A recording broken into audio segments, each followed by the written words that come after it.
Well, hey there. You've stumbled upon the intersection of internet quandaries and psychological insight. Welcome to Veritas Views on AITA, where the quirks of the internet meet the expertise of Veritas Psychology Partners. Thanks for joining us. I'm your host, Michael McBride. I'm joined by our dynamic duo of psychologists. Hi, I'm Dr. Gayle MacBride, and with me today, as always, is Dr. Daniel Kessler, a man of many talents. Oh, dear Lord.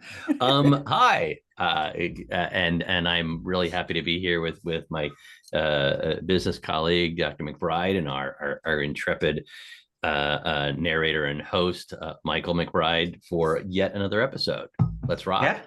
Thanks. Welcome, both of you. And for any of the newbies out there who are just joining us, if you don't know what Am I the Asshole is, in short, someone posts a scenario and asks readers, who's the asshole here? And that's what we hope to figure out. And if you're new, you should also know to stick around through the credits. We always have a bonus conversation of some variety after the credits, so stick around for that. Neither Dan nor Gayle have read or seen this before, so let's go. Today's prompt is, am I the asshole for trying to open my room at the doctor's office? Or I'm sorry. Am I the asshole for trying to open my room door at the doctor's office? And then this Totally one, different. Unlike the other ones, require much more elaboration. Right, because this is not obvious. Yeah. But since you both have worked in clinics before, I thought this might be kind of an interesting one. That's what piqued my interest initially. So here's the rest of the situation.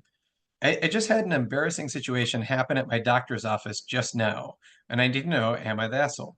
I had a doctor's appointment today at 10 a.m. and an urgent dentist appointment at 11:30 a.m. My dentist is located about 45 minutes from where my doctor is. This is relevant to the story, I promise. It's also important to note that if you are even 5 minutes late for your doctor's appointment at this office, they won't see you. You have to be on time. I showed up for my doctor's appointment at 9:50 a.m. I pay my copay. The medical assistant showed me back to the room, took my weight, blood pressure, heart rate, temperature, let me know that my doctor would be in shortly and closed the door. My doctor is a good doctor and she is thorough, and sometimes she goes over on her appointments. So it's not uncommon for her to show up in the room 15 to 20 minutes late. Not ideal, but I'm aware of it and try to plan accordingly. I waited 45 minutes for her to come in, but she never did. As I said above, I had a dentist appointment, so I decided to try to leave. I tried to open the door, but the doorknob is broken. Turns out the latch didn't move, so I'm literally stuck in the room. I try the knob again. I tap on the door, nobody comes. I jiggle the knob, nothing. I knock on the door, no one hears. So I try to get to it and unlatch it on my end by pushing up on the doorknob and turn it at the same time and pulling the door towards me. This made a lot of noise, and someone started yelling at me to stop from the other side of the door. They opened the door, and there are 4 of the staff there looking at me like I am wildly unhinged. I apologized, said that I was trying to get their attention by knocking, but nobody heard, and all I got was, oh, we heard. We all heard. That was so unnecessary. So I went to the front desk to ask for my refund for the copay since I wasn't seen, and they're all still looking at me like I'm a crazy person. I don't know. It was very embarrassing, yes. I was irritated that I waited so long and no one came. I feel like that's a normal and natural reaction to a situation like this. And apparently this is a known issue with that doorknob. I've been trapped in that room before, but only for a minute. It needs to be fixed or replaced. Seems like a safety issue to me. I don't know what I could have done differently. Wait a few more minutes, try knocking louder. I'm embarrassed and angry now, and I tried to talk to them. But I really had to get to my dentist appointment, and I feel like trying to go back and explain myself was just going to make it worse and be more awkward. So, am I the asshole? Oh my goodness gracious. Absolutely safety issue. What a huge concern that there is any delay in your ability to exit a room. Yeah. Yeah.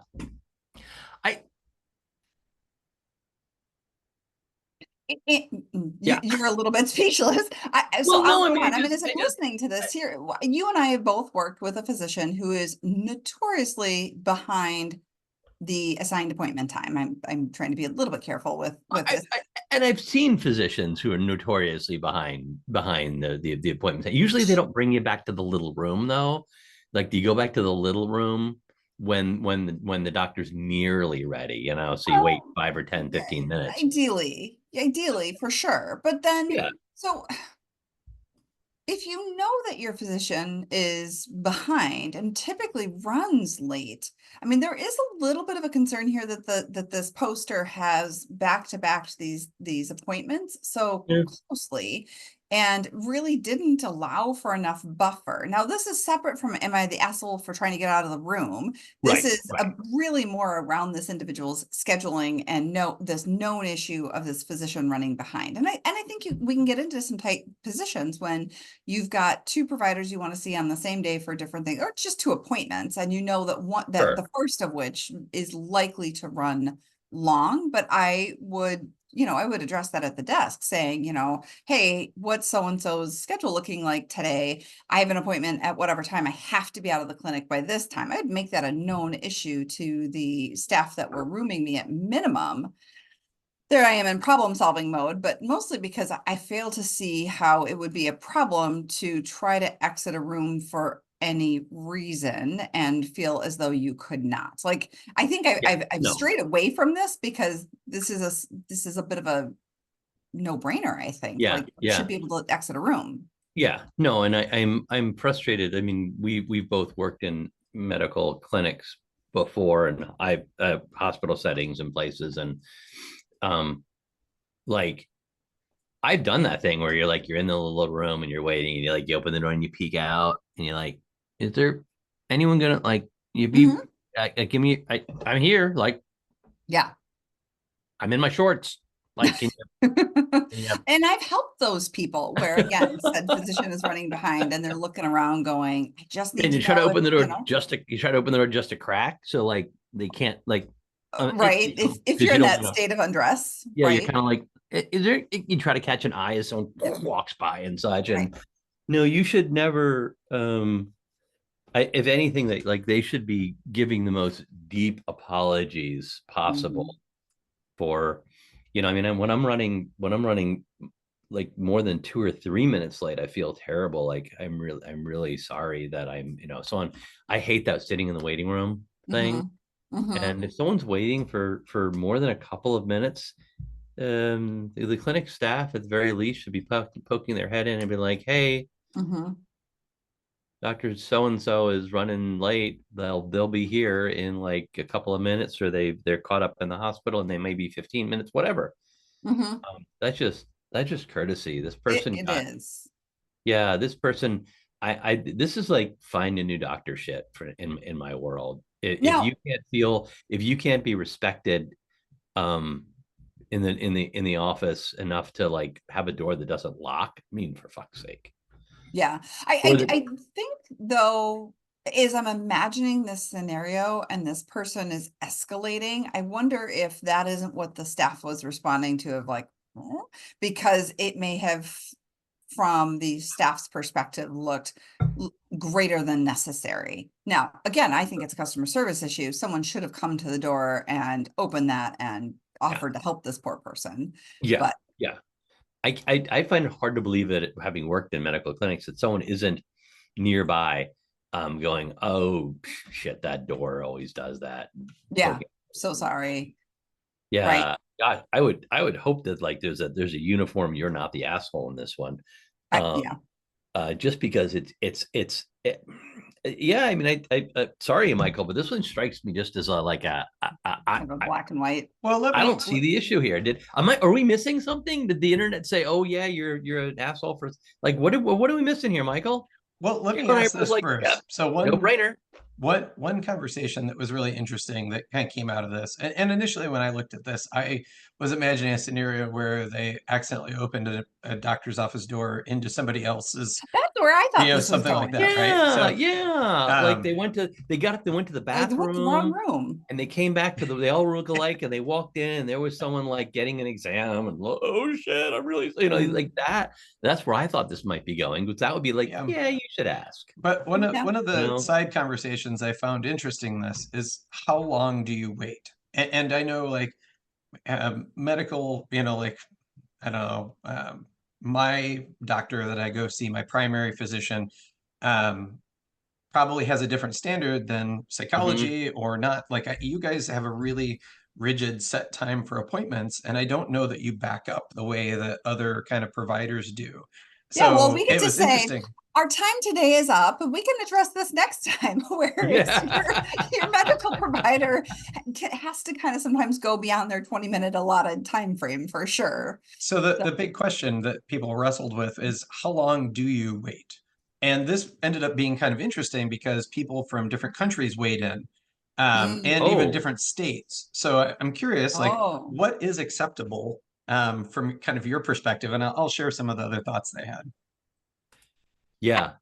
I go by the 15-minute rule. If I'm going to wait beyond 15 minutes, that the nurse or rooming assistant or whomever comes in and says, hey, just so you know, your provider's in the room next to you. They'll be in just a little bit. And I've had that happen reasonably, just a little check-in to let you know where you're at. I would expect some form of communication at minimum by 15 minutes past appointment time. Yeah. And I will say, like, I think by American standards, I would say that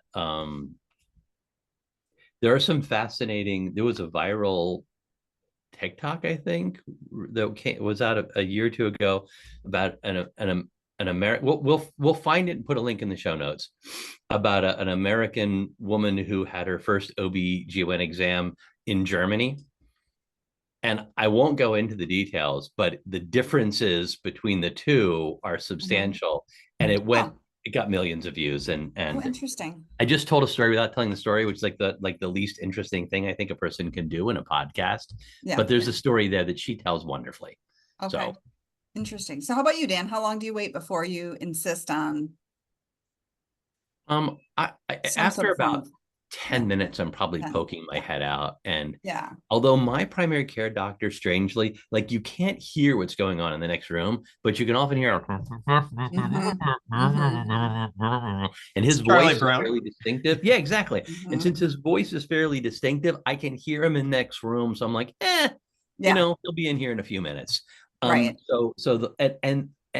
He's like, one of the things I shop for when I've seen doctors is that punctuality.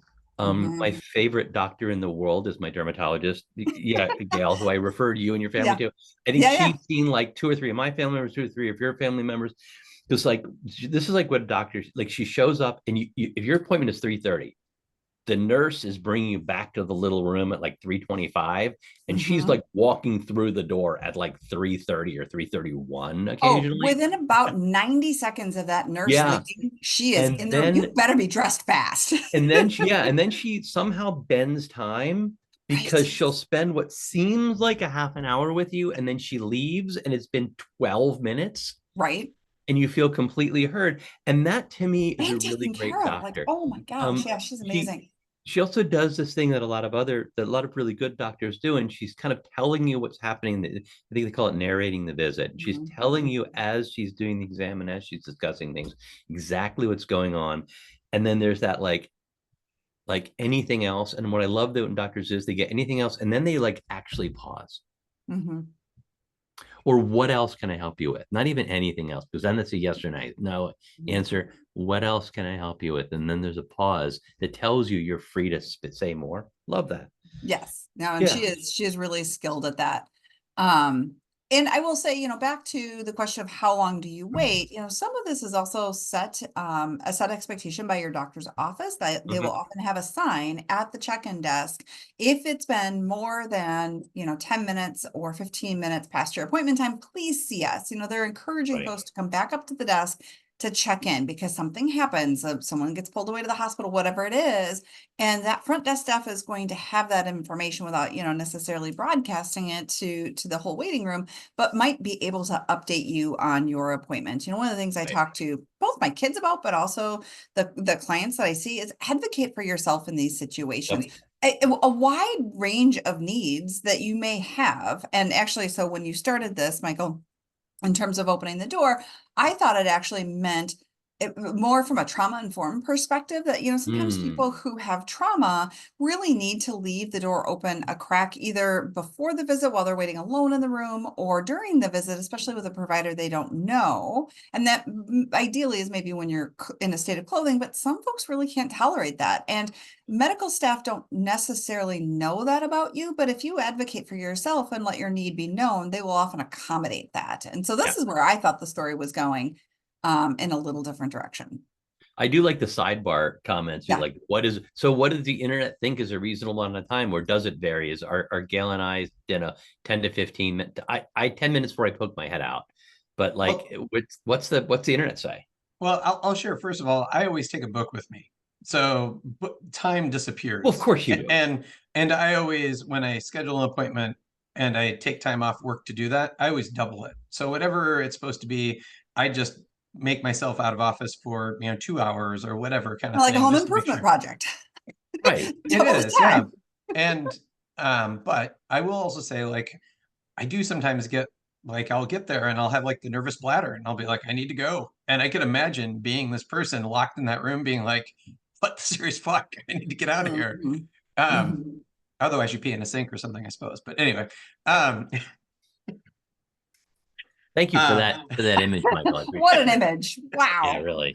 But okay, so the division really was by country. So in the United States, most of the people said, like, after 10 minutes, I need to know what the hell's going on. Those people need to be telling me, like, we're sorry, the doctor's running late, or some kind of realistic expectation, like you guys said. A couple of people said 15, but then the really interesting one was the contingent from Canada that said, we have a severe doctor shortage. And anytime we go to a doctor's office, you are delighted if you're seen in less than 45 minutes. So people talk about going to, and this came up multiple times, or otherwise I would have been like, that's a one-off.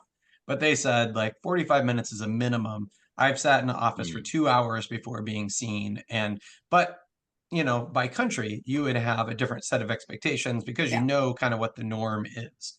Well, and we have a Canadian colleague who sort of said something similar, which is, Canada's medical system is fantastic for some things, and it has severe limitations, and this sounds like one of them. And by all accounts, I think that's a shortage. That's a shortage area. When I lived in Farmville, Virginia, the gastroenterologist in town, I mean, you just it was 2 hours in the waiting room. It made every single time. He was a great doctor. He was a terrific guy. I thought it was I trusted him very well with my care. But the choice to see that guy in that small town or drive an hour and a half up to the closest bigger city where you could see a doctor who would see you in a more timely manner. It's bring a book, Bring a book. And if there's shortage, that makes sense. If you're living in a shortage area or a difficult area, that certainly makes sense. It made me think, like, I am not necessarily a fan of baseball, but I love statistics. And so I think it would be awesome if there are like baseball cards for all the providers and it said, like, wait time or, thoroughness or average duration of visit, or like those kind of statistics would be super interesting. I kind of think of, like, when I'm driving around here, we have some billboards that say, like, the ER wait time is, and it's live updated 35 minutes or whatever kind of thing. It'd be kind of interesting to have something like that. But so what did the internet say? I mean, we're both she's not the asshole. All right. Yeah. All right. Well, and hopefully because this whole issue of trying to get out of the room, more than the time, and we're focusing now on time, but this is really, you have a problematic door. Fix the door, people. Yeah, everybody did say, well, the only people who said everybody sucks here is you made these appointments too close together.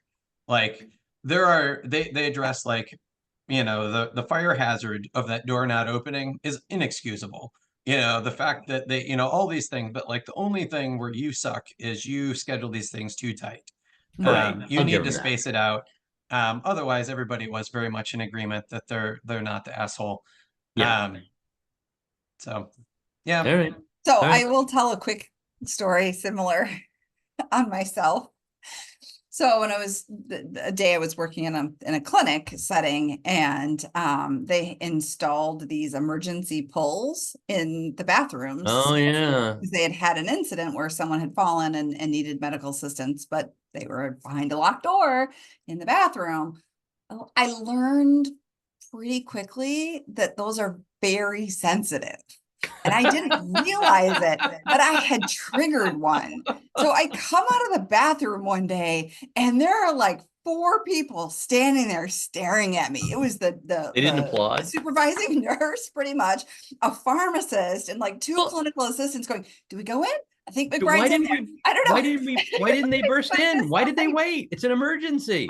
Right? I mean, a little They bit should have was bursted like, in. what if I fell and hit my head and I'm bleeding out the back? They should have. Really quite glad that they did not come in and But they. and But I've you know learned what? to give that rope in the bathroom a wide berth. From a clinic, I will say though, from a Yeah. medical clinic standpoint, They should have the come in. correct action would not have been to debate just because you're an employee. The correct I know. action They would have been should to have come in. bust down that door. And if your pants are down, your pants are down. But like you pulled Yep. that rope and you don't ever want to risk, like Right. the risk of your embarrassment is unfortunate. Yeah. The risk that you're actually hurting and the delay to get to you and help you is a much greater risk. And I Yep. think that this story should have ended with, Should have. It should and have. there I was, pants down, Hands down. when my nursing supervisor busted through, and I was like, no, I'm good, and they closed the door, and we ought to laugh about it. That's how this story should have ended. It should have. You're 100% right. Yeah, And yeah. and I know some people be like, "Oh my gosh, I would have been so embarrassed." But the reality is, in that moment, there would have been a state of undress that I would have been in that they would not have been unfamiliar with. I mean, but for maybe the pharmacist. From a medical standpoint, like, not from you a know, you standpoint. no, like they're not used to no, you I seeing you wouldn't. that way, because that No, would be weird in the well, workplace. not me personally, but Not any you given, personally. person, like, Right, not you personally. I worry that because people that would be get wrong. so caught up in how embarrassed they would have felt to remember that, we are humans, and especially in a medical Yeah. setting, we see I mean- each other we see patients in that state, and to set your that sense of, I don't know, it's not pride or humiliation aside, and just No. be a human and realize that this is a human place. Yeah. That no one's looking to shame you or embarrass you for No, that kind of state of dress. They sort of failed you there. They did. Sorry. They should have busted Sorry. in. Anyway, I have to say thank you for answering that question, which I've always had as a stupidly curious person. I always wonder things like, how hard do you have to pull on that string? Or Not very. How not hard, very. how difficult very, is no. it to pull the fire alarm? Like, if you just tug That's on it a harder. little bit, does I it go think. That I down? don't know. That one I Breaking don't the know. glass, like how hard do you have to hit that glass? Like, those are questions that I have that I've never I'm glad you don't acted know on. the answer to the fire one. Yeah, But it's yeah, I good that think you you don't really know have the to pull that fire one. The one of the emergency button in the clinic, not so much. All right, good to know. Well, thank you both for joining us, even though this was perhaps a little bit more cut and dry than some of the other ones. Some are more straightforward than others. And stick around for our bonus conversation where we're gonna find out if I'm the asshole Oh, for something I down in a can't medical wait. clinic. Yeah. All right. Yep, please follow and share Veritas Views on any of the podcast platforms with your neighbors and friends. And always, as Dan said, stick around through the credits for our bonus conversation. You can follow Dr. Dan Kessler at Dr. Dan Kessler and Dr. Gayle MacBride at Dr. G. MacBride. Oh, and you can find them both at veritaspp.com. Credits. Tickling the Ivories, Matthew Reddington. Art, production, and design, bringing this show together with flair and finesse, Michelle Love. Recording and editing, turning chaos into something worth sharing, Michael McBride. Intro, outro, I'm Kelly Buttrick, a VO talent who just happens to be Dr. McBride's cousin. Cats, CJ, Linus, Sadie, and Griffin. Hosting by whomever lost the coin flip. Interruptions by all their children. The content of this podcast is for informational and educational purposes only and is not a substitute for professional mental health advice, diagnosis, or treatment. Listening to this podcast does not constitute a therapist-client relationship. If you believe you may be experiencing a mental health issue, please seek the assistance of a qualified mental health professional. If you are experiencing a mental health crisis, you can call or text 988 from anywhere in the U.S. to be connected to Crisis Mental Health Services. Thanks for listening. As promised, here's that bonus conversation. Okay, here's the question. I go into a medical clinic for my first time, and they've got the cart that probably has medicine and syringes and all sorts of other things on it, and it has a little tiny padlock on it. And I'm a curious person, not as curious as our host is, but I'm a curious person, and I know that these things usually come with the default locking number. So I quickly spin it to 000, and I pop it, and the lock just pops right open. And now I'm thinking, do I open the card? Do I look in it? So I didn't. My doctor came in and he looked at me and I said to him, and what I thought was a polite way, I think you should change the combination on this because 000 isn't going to fool many people. And I handed him the lock. And he looked really annoyed with me. And he set the lock aside and he said, "We'll make sure to do that." And then they went and counted the meds after you left. Yeah. And in like that, I'm Batman kind of a voice. And I've been wondering ever since, was I the asshole for giving him the lock? Like, should I have handled that differently? Was I I think it's important information for them to have. There's shit in there that they locked up for a reason. I totally agree. It's hard, Dan, because you tested the lock, and then once you had the information, you did the right thing with the information. But testing the lock, probably in the long run of all of the people to test the lock, I mean, it was better you than someone who would have taken something from that cart. So was I the asshole for going out of my way to hand the doctor the lock? But again, I'm colored. I'm absolutely colored by the fact that this had a good outcome where it served to protect, hopefully, the medical community and change that even to 001 would be better than all zeros. Yeah, it was the first combination I tried too. It was like 4 or 5 seconds to pop that thing. Wow. Dude, seriously. And not that it was a strong padlock. It was more the kind of lock where you put on to keep honest people honest, not the lock you're actually going to put on there. Because it wouldn't have been that hard to break with something heavy. But I just, okay. So you know what? No, a little bit the asshole, or I'm going to say they're the asshole. They should not have left the zeros, not because someone could try it, but that's irresponsible, especially if there is controlled substances in there. I'm going to put that on the clinic. All right. So I would love to hear from our listeners whether or not I'm the asshole for that. I'm curious. So, all right. Great. I'm out. At the end of each of our podcasts, there's always a little poll that says essentially, what'd we miss? Are we the asshole? All right. So please take a second and answer that. Yeah. Awesome.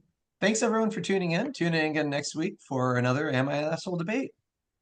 We love hearing from you, so please review us on Apple, Spotify, or, wherever you're listening. If you enjoyed this podcast, please review, like, and follow. Also, give it a share. This helps us reach more listeners.